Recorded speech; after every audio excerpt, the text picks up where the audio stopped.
Depuis plusieurs années, l'industrie du sucre en France se prépare à la libéralisation du marché et à la fin des quotas européens.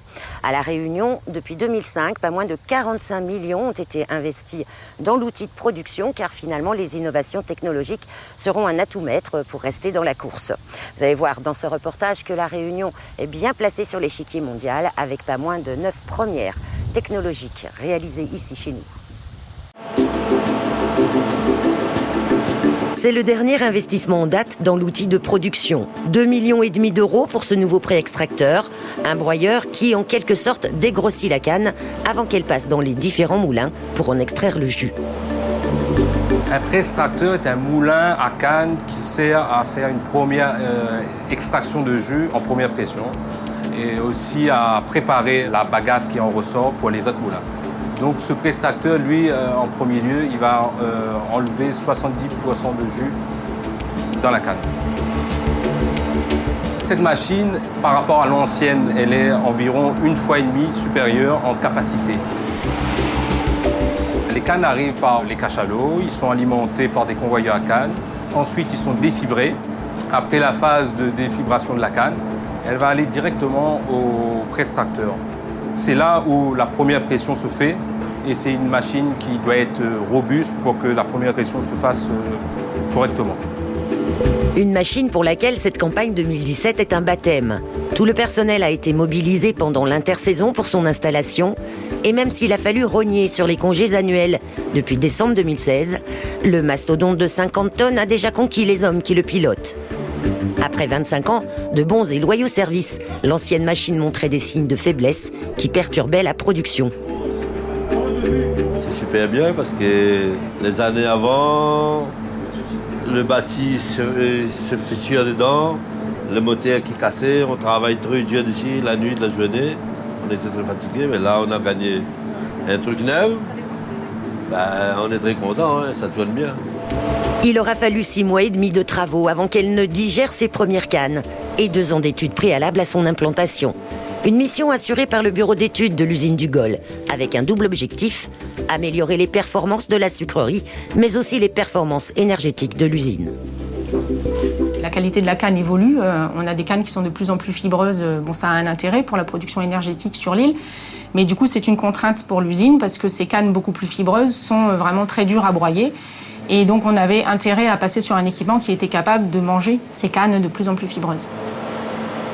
Le pré-extracteur est l'élément par lequel rentre la canne dans l'usine, donc c'est un élément qui est crucial pour le fonctionnement du process. On ne peut pas le bypasser, donc s'il y a une panne sur cet équipement-là, l'usine s'arrête.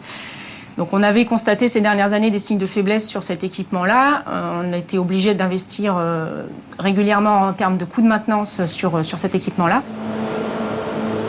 On a par exemple testé sur cet équipement des cylindres dits Lotus, donc c'est-à-dire des cylindres qui vont drainer beaucoup mieux le jus de canne et donc assécher plus la bagasse. Parce que nous, ce qu'on cherche à retirer, bien sûr, c'est le jus pour pouvoir ensuite récupérer le sucre.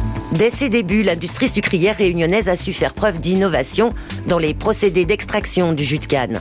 En 1817, c'est l'apparition des premiers broyeurs mécaniques, équipés de moteurs à vapeur. Ils remplacent les moulins traditionnels, autrefois actionnés par des mules. C'est le début de l'ère industrielle pour le sucre réunionnais. S'en suivra une longue liste d'innovations technologiques. On peut citer Émile Hugo, qui a écrit une sorte de bible de la sucrerie, qui est traduite dans 10 ou 12 langues et qu'on retrouve un peu partout dans le monde. On peut citer Maxime Rivière, que j'ai eu la chance de connaître. J'ai eu la chance de connaître les deux à La Réunion et de travailler avec les deux. Maxime Rivière, qui a pris une part prépondérante, notamment dans toutes les innovations qui ont été faites en matière énergétique. Ce qui fait que La Réunion a toujours été une terre d'innovation. Si on regarde plus près de nous, on recentre un peu, La Réunion a fait 9 innovations et premières mondiales depuis 1980, qui ont ensuite été reprises un peu partout dans les différents pays. Une des innovations les plus remarquables de l'histoire récente reste la mise au point de la cogénération bagasse-charbon, lancée en 1991 pour produire de l'électricité. Historiquement, une usine sucrière est autonome en énergie, c'est-à-dire qu'elle fonctionne à 100% sur une énergie renouvelable qui est la bagasse de canne à sucre. Dans les années 90, on s'est dit qu'il était judicieux de passer sur une cogénération charbon-bagasse pour utiliser l'excédent de bagasse que n'utilisaient pas tous les ans les sucreries pour faire profiter le réseau public réunionnais de cette énergie renouvelable. Donc en fait, on a investi avec des gens dont c'était le métier de faire de l'énergie dans des centrales. Et donc il y a 2 centrales à La Réunion, une à Bois-Rouge et une au Gol, qui produisent de l'énergie à partir de la bagasse et du charbon. Ça a été une première mondiale. Et bien sûr, c'est depuis dupliqué partout dans le monde où c'est faisable. La Réunion produit près de 2 millions de tonnes de canne qui sont ainsi digérées pour donner 210 000 tonnes de sucre par an. C'est peu en comparaison des 14 millions de tonnes de sucre produites en Europe à partir de betteraves. Mais l'enjeu des investissements récents est clair. Rester leader sur le marché des sucres spéciaux, un marché de niche convoité que l'État et l'Europe doivent protéger dans les futurs accords de libre-échange avec le reste du monde.